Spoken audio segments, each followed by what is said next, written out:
Welcome to Paddy's Say, our weekly chat with Swindon trainer Paddy Fitzpatrick. How you doing, Paddy?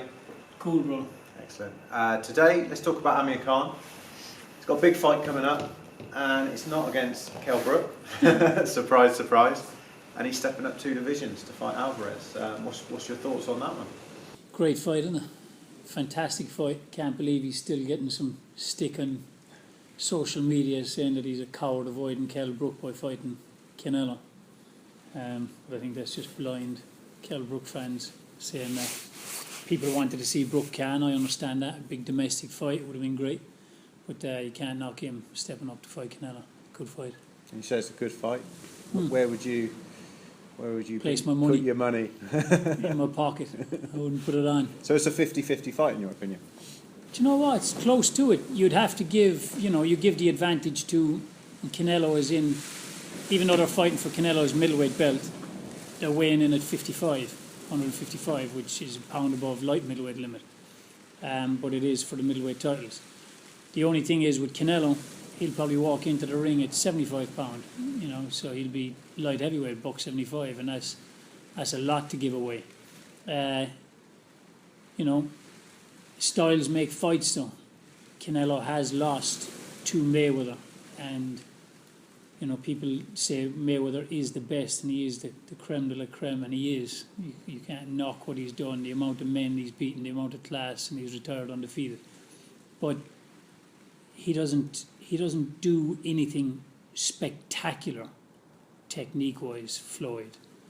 He just does everything at the right time. He's got excellent composure. Doesn't matter the size of the event or the man that he's in front of. He makes the right choices at the right time. But it's not like he does something technically that you don't see a lot of other fighters able to do. So when he beat Canelo, how did he beat him? He didn't beat him with power.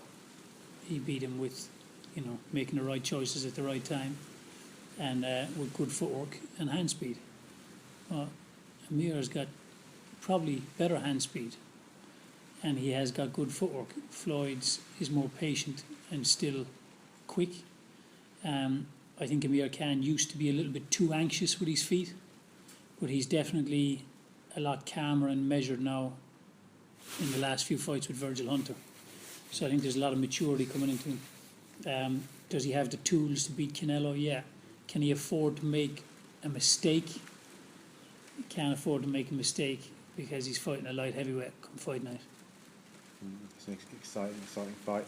Looking at Amir's career, what do you kind of make of it, the way it's gone? He gets a lot of stick, doesn't he? Yeah. Gets a lot of stick, and I've tried to figure out why he gets a lot of stick. And I could be guessing completely wrong, but when he lost to Bryce Prescott, he came back then against Oasis Fagan, and that was his get back on the horse, and then he fought one more fight and then fought for the world title against Kotling, and I think that was pay-per-view, so he got good support from the English public, got his world title, but then wanted to go and explore America, and has kind of spent the majority, bar 1 or 2 fights of his career over there since then. So I think because his fights haven't been on here as regular, and they're not on at the hours that we'd be sat up watching them and so on, I think the fickle public kind of just has lost a little bit of love for him, which is a shame, because people always have opinions, don't they? This guy's got no bottle, or this guy's got no chin, or this guy's he don't refuse to fight anyone. So he has been knocked out. He's been knocked out because he's been in fights with good men, and he takes chances with his career, and this next fight is more proof that he takes chances with him.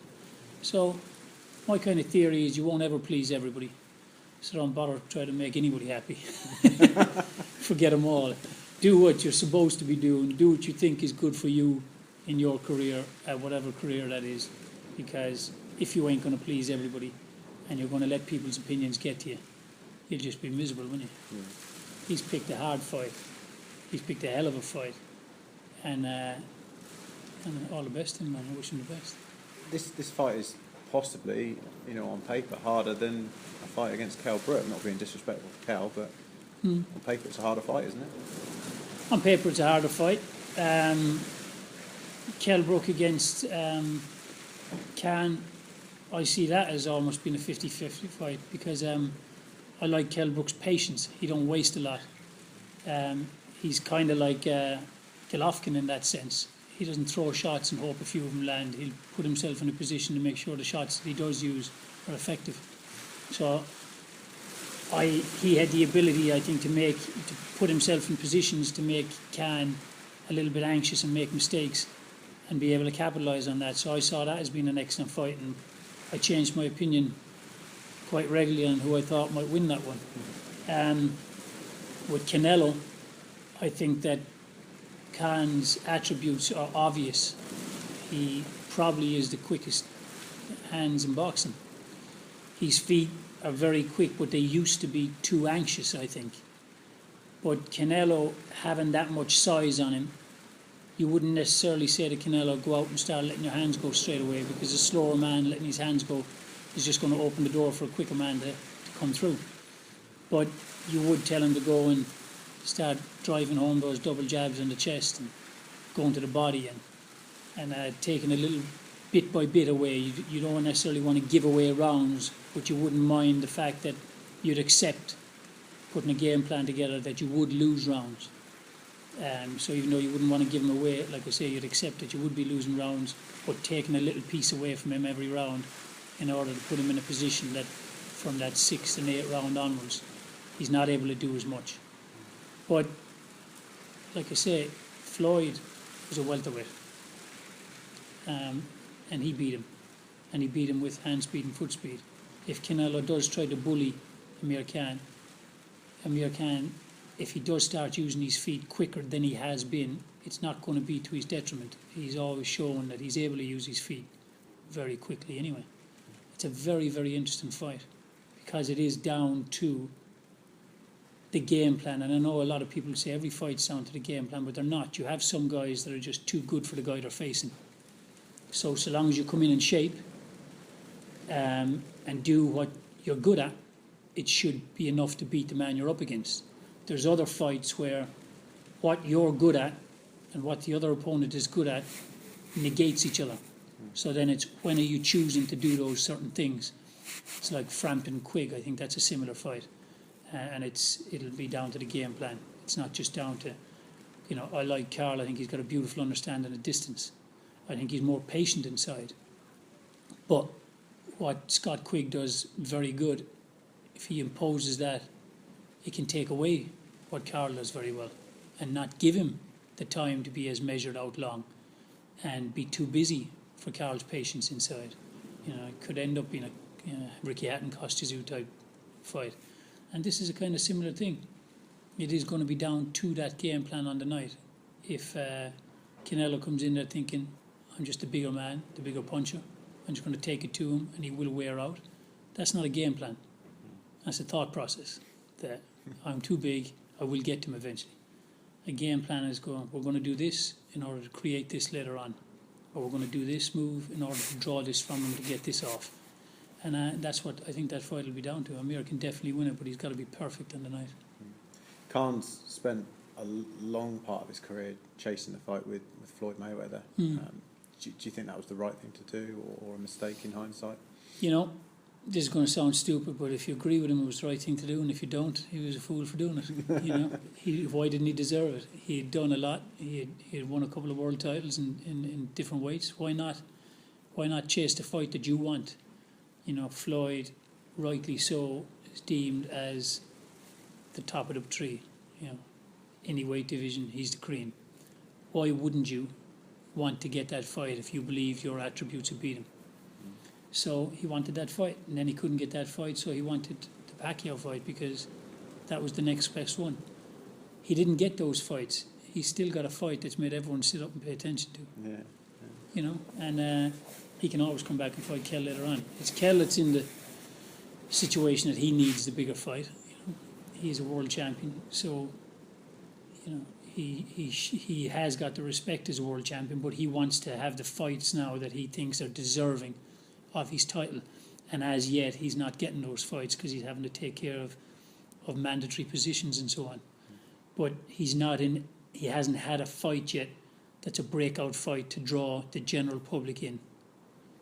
People in boxing know and respect Kell Brook, but you want the people who aren't involved in boxing, you want the general fans to respect you as a champion. That's kind of when you know you've made it. That's what every fighter is after. He's after Joe Bloggs down the road to go, you're such and such. And when you're not getting that as a fighter, and it's only the people within the boxing that recognise you, you want that breakout fight that's going to bring it. And he just hasn't had it yet.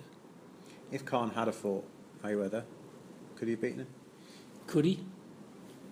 That fight isn't, you're talking about Canelo and Khan now, so let's just stick to that one. That fight didn't happen. Let's just leave it alone. Does he have the foot speed and hand speed to actually bring Floyd forward? Going to Floyd, he can shut his eyes and fall asleep and still whoop your ass. People go to him every day. If you just get in there and start moving on him, he ain't going to come to you. Do you have it within you to stay within a specific game plan, to be just in front of his face enough that you can tag him and fish him forward and bring him forward? That's a different thing. He's got Canelo to deal with. He's got a middleweight come light heavyweight. And there's no rehydration clause. He gave away a lot there. I would have thought that, so is that having big kahunas or overlooking something? I would have liked to see a rehydration clause that you can't come above $165 because it is for the middleweight title. So you couldn't have had it less than 160 because for the middleweight, so you'd say, okay, you can rehydrate to 165, but they haven't got a rehydration clause. So Canelo could very well come in there at $175. It's a lot of weight to give away over 12 rounds. But, a good big man beats a good little one, but not if the good big man doesn't come in with a game plan. Smaller men have beaten bigger men in history. It's happened a lot. So if he comes in with the right game plan, he can do that. Wow, I look forward to it. Maybe nearer the time we'll get a prediction out of you as well. Good fight, man. Excellent fight. Yeah, I wouldn't want to give a prediction this early. Be interesting to see, their mindsets leading up to it. We know what their skill sets are now, so you could give a prediction based on the skill sets now, but based on their mindsets leading up to it and their size and their weights leading up to it. And some fighters like to drain a lot of weight close to a fight and come in heavy. Canelo's strange like that because he can make 55 quite comfortable because he's trying to bring Triple G down there, isn't he? He can make 55 quite comfortable, but then when he does step in the ring, he's a big dude. So it'll be interesting closer to the fight to see what way they're playing it out. Yeah. But the fact there's no rehydration clause, chances are he's going to play that card. And will that be a benefit later on? I was surprised to see that Canelo, I picked Cotto to beat Canelo. And even though it was a close fight, I still think the right man won. Canelo got the decision, and I think he won on the night and he deserved it. But I had Cotto to win it, and he wasn't far off doing it. But it was surprising to see that he didn't sit inside a little bit longer on the night. I thought he would have been, because he is calm, very composed, very patient. He's got a lovely left hook to the body, works the body well. And Freddie was talking about him, he was going to attack the body more, and he didn't. Now, Freddie's excellent at game plans. Cotto's an excellent fighter. So, is Canelo actually a lot stronger than even they give him credit for? And if he is, that doesn't spell good for Floyd. So it's about being patient with your feet in order that when you do need them, they're there for you. If that bell goes and he's just on his toes and using his feet too much, well then when you do need to use them, you're kind of in trouble. Carlos Baltimore against Arturo Gatti. Arturo was using his feet a lot early on. But then when he had no choice, when Carlos Baltimore pinned him and he had to work, he had kind of nothing left to work. And I know that was an older Gatti, but it's still a thought process. Having good foot speed and good footwork is a fantastic bonus, but use it at the right time. So it'll be interesting now to see how they pit each other and the coaches pit each other against each other with the game plan. No, I look forward to it. Look forward to it for sure. It's a good fight for this year. Thanks once again, Paddy. Keep smiling, Cheers. man. God bless. Take Peace.